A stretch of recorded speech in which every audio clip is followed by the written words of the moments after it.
The Farmer and the Bagder. Long, long ago there lived an old farmer and his wife who had made their home in the mountains, far from any town. Their only neighbor was a bad and malicious badger.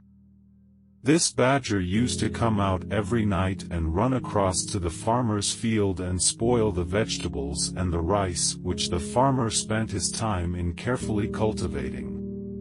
The badger at last grew so ruthless in his mischievous work, and did so much harm everywhere on the farm, that the good-natured farmer could not stand it any longer, and determined to put a stop to it. So he lay in wait day after day and night after night, hoping to catch the badger, but all in vain. Then he laid traps for the wicked animal. The farmer's trouble and patience was rewarded, for one fine day on going his rounds he found the badger caught in a hole he had dug for that purpose. The farmer was delighted at having caught his enemy, and carried him home securely bound with rope. When he reached the house the farmer said to his wife, "I have at last caught the bad badger. You must keep an eye on him while I am out at work, and not let him escape, because I want to make him into soup tonight." Saying this, he hung the badger up to the rafters of his storehouse and went out to his work in the fields. The badger was in great distress, for he did not at all like the idea of being made into soup that night, and he thought and thought for a long time, trying to hit upon some plan by which he might escape. It was hard to think clearly in his uncomfortable position, for he had been hung upside down. Very near him, at the entrance to the storehouse, looking out towards the green fields and the trees and the pleasant sunshine, stood the farmer's old wife pounding barley. She looked tired and old. "Dear lady," said the wily badger, "you must be very weary doing such heavy work in your old age. Won't you let me do that for you? My arms are very strong, and I could relieve you for a little while." "Thank you for your kindness," said the old woman. "but I cannot let you do this work for me because I must not untie you, for you might escape if I did, and my husband would be very angry if he came home and found you gone." Now, the badger is one of the most cunning of animals, and he said again in a very sad, gentle voice, "You are very unkind. You might untie me, for I promise not to try to escape. If you are afraid of your husband, I will let you bind me again before his return when I have finished pounding the barley. I am so tired and so tied up like this. If you would only let me down for a few minutes, I would indeed be thankful." The old woman had a good and simple nature, and could not think badly of anyone. Much less did she think that the badger was only deceiving her in order to get away. She felt sorry too, for the animal as she turned to look at him. He looked in such a sad plight, hanging downwards from the ceiling by his legs, which were all tied together so tightly that the rope and the knots were cutting into the skin. So in the kindness of her heart, and believing the creature's promise that he would not run away, she untied the cord and let him down. The old woman then gave him the wooden pestle and told him to do the work for a short time while she rested.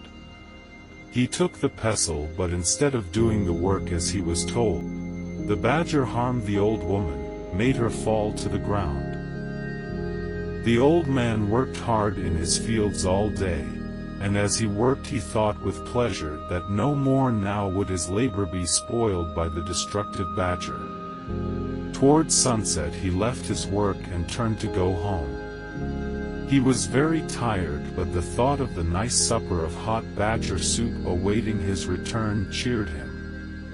The thought that the badger might get free and take revenge on the poor old woman never once came into his mind. The scene that he saw when he stepped into the kitchen was unimaginable. The old farmer quickly rushed to see his wife lying on the floor. Ha ha ha ha ha ha, Dad. I had swamped tons. Laughing loudly and derisively, he escaped out of the house and ran away to his den in the hills. The old man was left behind alone. He could hardly believe what he had seen and heard.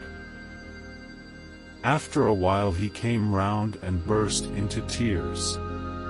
He cried loudly and bitterly. It seemed too terrible to be real that his faithful old wife had been harmed by the badger while he was working quietly in the fields, knowing nothing of what was going on at home, and congratulating himself on having once for all got rid of the wicked animal who had so often spoiled his fields. "Oh dear! Oh dear! Oh dear!" he wailed aloud. Now, not far away there lived in the same mountain a kind good-natured old rabbit. He heard the old man crying and sobbing and at once set out to see what was the matter, and if there was anything he could do to help his neighbor. The old man told him all that had happened.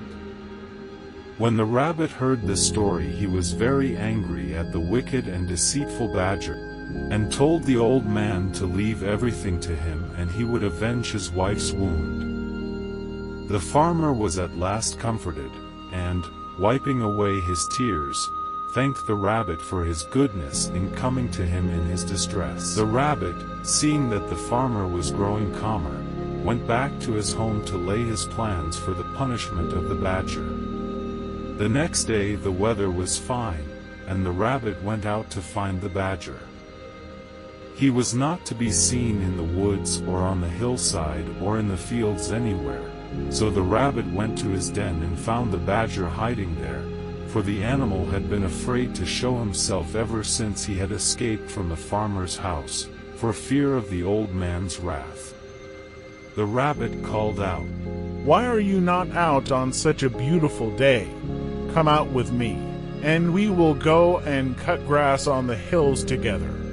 The badger, never doubting but that the rabbit was his friend, willingly consented to go out with him, only too glad to get away from the neighborhood of the farmer and the fear of meeting him. The rabbit led the way miles away from their homes, out on the hills where the grass grew tall and thick and sweet. They both set to work to cut down as much as they could carry home, to store it up for their winter's food. When they had each cut down all they wanted, they tied it in bundles and then started homewards, each carrying his bundle of grass on his back. This time the rabbit made the badger go first. When they had gone a little way, the rabbit took out a flint and steel, and, striking it over the badger's back as he stepped along in front, set his bundle of grass on fire. The badger heard the flint striking, and asked, "What is that noise? Crack, crack." "Oh, that is nothing," replied the rabbit. "I only said crack, crack because this mountain is called Crackling Mountain." The fire soon spread in the bundle of dry grass on the badger's back. The badger, hearing the crackle of the burning grass, asked, "What is that?" "Now we have come to the burning mountain," answered the rabbit. By this time the bundle was nearly burned out and all the hair had been burned off the badger's back. He now knew what had happened by the smell of the smoke of the burning grass. Screaming with pain, the badger ran as fast as he could to his hole. The rabbit followed and found him lying on his bed groaning with pain. "What an unlucky fellow you are," said the rabbit. "I can't imagine how this happened. I will bring you some medicine which will heal your back quickly." The rabbit went away glad and smiling to think that the punishment upon the badger had already begun. He hoped that the badger would die of his burns, for he felt that nothing could be too bad for the animal, who was guilty of murdering a poor helpless old woman who had trusted him.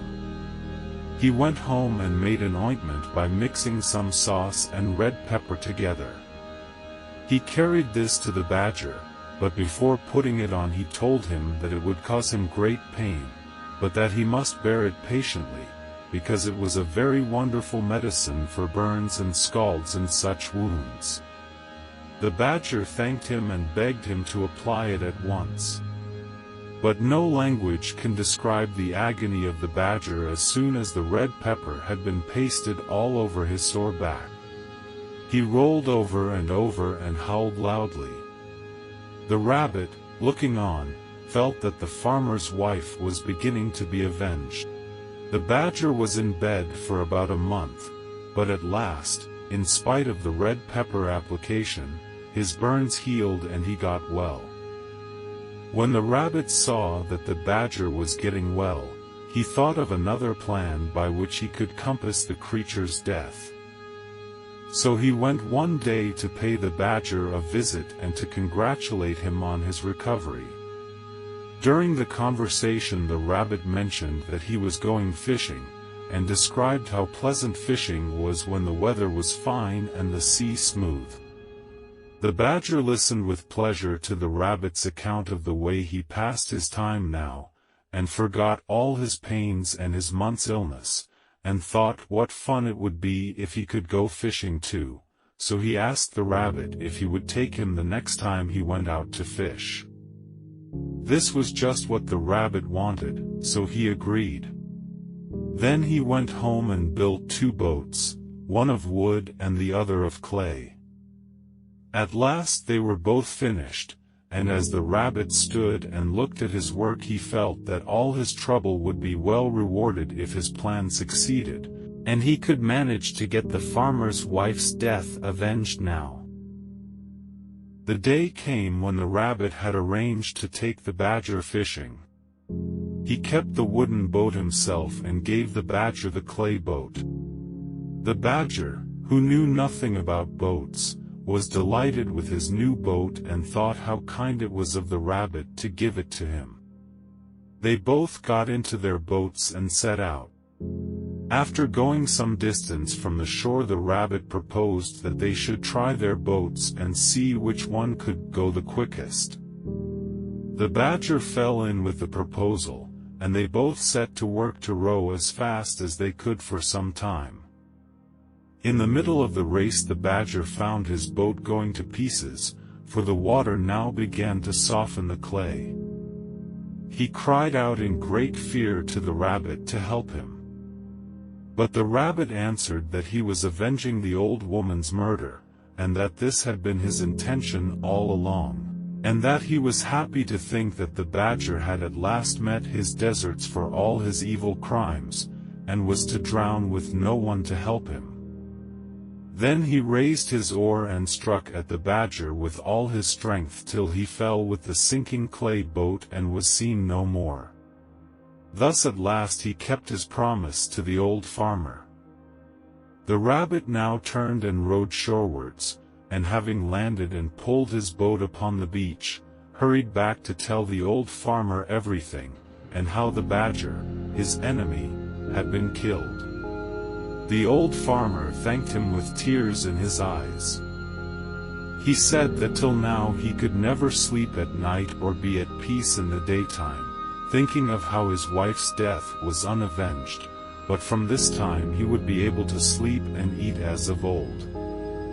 He begged the rabbit to stay with him and share his home, so from this day the rabbit went to stay with the old farmer and they both lived together as good friends to the end of their days.